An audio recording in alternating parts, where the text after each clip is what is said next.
दिन से संसद में विपक्ष ने सरकार को बुरी तरह से घेर लिया। सत्र की शुरुआत से ही विपक्ष सरकार से बढ़ती महंगाई पर चर्चा की मांग कर रहा था, लेकिन सरकार महंगाई पर चर्चा से भाग रही थी, जिसका नतीजा ये हुआ कि विपक्ष को संसद से सड़क तक जमकर प्रदर्शन करना पड़ा। हर जगह विपक्ष ने महंगाई के मुद्दे को जोर शोर से उठाया। महंगाई के मुद्दे पर सरकार के खिलाफ इस लड़ाई में देश की मुख्य विपक्षी पार्टी ने जबरदस्त भूमिका निभाई और सभी विपक्षी दलों ने कांग्रेस का साथ दिया। हालांकि सरकार ने इस मुद्दे से ध्यान भटकाने के लिए कई हथकंडे अपनाए, लेकिन विपक्ष अपनी मांग पर अड़ा रहा।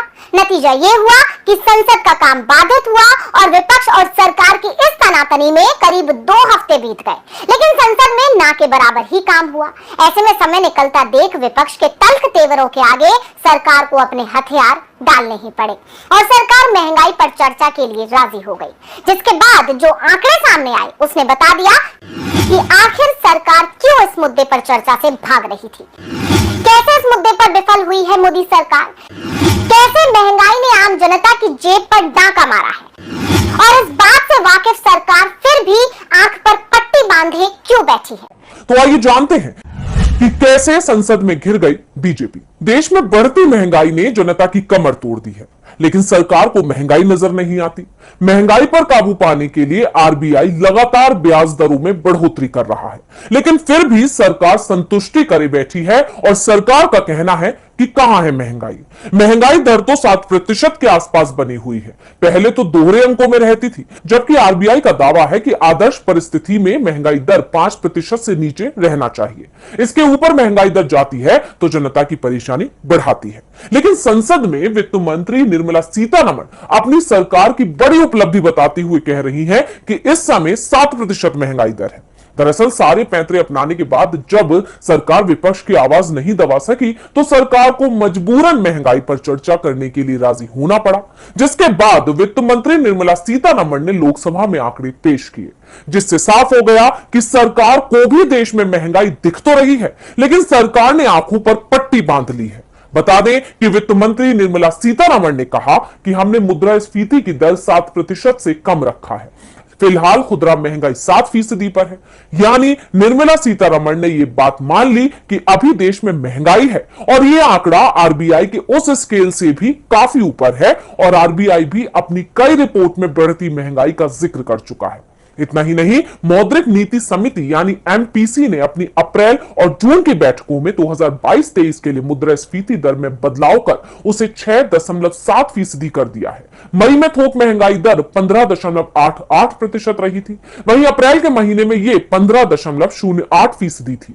साल 2012 के बाद पहली बार महंगाई दर इस लेवल पर पहुंची है। मई में खुदरा महंगाई दर 7.04% थी। यानी विपक्ष के साथ साथ कई रिपोर्टों में भी यह दावा किया जा रहा है कि देश में महंगाई आसमान छू रही है और आने वाले समय में इसके कम होने के दूर दूर तक कोई आसार नहीं है। लेकिन सरकार अभी भी बड़े प्यार से जनता की आंख में धूल झोंकने का काम कर रही है। निर्मला सीतारमण का दावा है कि भारत में यूएस की तरह मंदी नहीं आने वाली, लेकिन जिस तरह विपक्ष ने सवालों की झड़ी लगाई, उसने एक बार फिर सरकार के दावों की पोल खोल दी।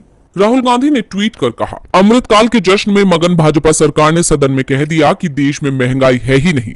खैर, इन्हें महंगाई दिखाई कैसे देगी। आंखों पर अहंकार की पट्टी बांधकर मित्रों को फ्री फंड में देश की संपत्ति जो बेच रहे हैं। वहीं बीजेपी सांसद प्रकाश जावड़ेकर ने राज्यसभा में दावा किया कि सरकार ने 2 साल तक 80 करोड़ लोगों को फ्री में राशन दिया है। दुनिया में कहीं भी ऐसा नहीं हुआ। टीएमसी सांसद डेरेक ओब्रायन ने कहा, हमने बार बार सरकार को चेताया था मगर वो सुनती ही नहीं। लोग कह रहे थे कि इतना दिया उतना दिया, इतना दिया तो बंगाल में जीत क्यों नहीं हुई। एआईएमआईएम सांसद असदुद्दीन ओवैसी ने कहा कि युवा, महिला, मजदूर, गरीब सबकी मोदी सरकार की गलत नीतियों ने कमर तोड़ दी है, जबकि अरबपतियों की संख्या लगातार बढ़ रही है। उन्होंने कहा कि युवा बेरोजगार हैं, आंगनबाड़ी वर्कर 4500 रुपए मासिक पाकर कैसे जीवन गुजारे।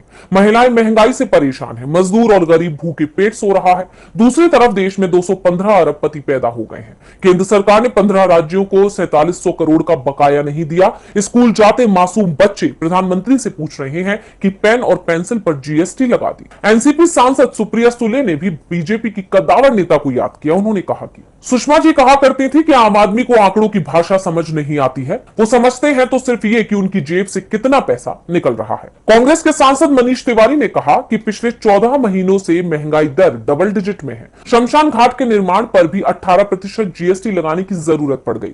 क्या हम लोगों को बिल्कुल जमीन पर लिटा देना चाहते हैं? तिवारी ने कहा कि सरकार ने अपना बजट तो ठीक कर लिया होगा, मगर 25 करोड़ गृहिणियों का बजट बिगाड़ दिया है। यानी देश में महंगाई अपने चरम पर है, लेकिन सरकार इस सच्चाई को छुपाने की भरपूर कोशिश कर रही है। यानी सरकार जानती तो है, लेकिन मानने को राजी नहीं है कि देश में महंगाई रिकॉर्ड स्तर पर बढ़ रही है। और यही कारण है कि सरकार इस मुद्दे पर चर्चा से लगातार भागने की कोशिश कर रही है और अलग अलग पैंतरे अपनाकर जनता का ध्यान भटकाने की कोशिश कर रही है। और अब एक बार फिर सरकार ने ऐसा ही किया और संसद में जैसे ही चर्चा शुरू हुई, ईडी ने नेशनल हेराल्ड के दफ्तर पर छापेमारी कर दी, जिससे विपक्ष का ध्यान हट जाए और एक बार फिर सरकार इस मुद्दे से भाग सके और घिरने से बच सके। लेकिन विपक्ष ने ठान लिया है कि अब वो सरकार की किसी भी चाल का शिकार नहीं होने वाला है।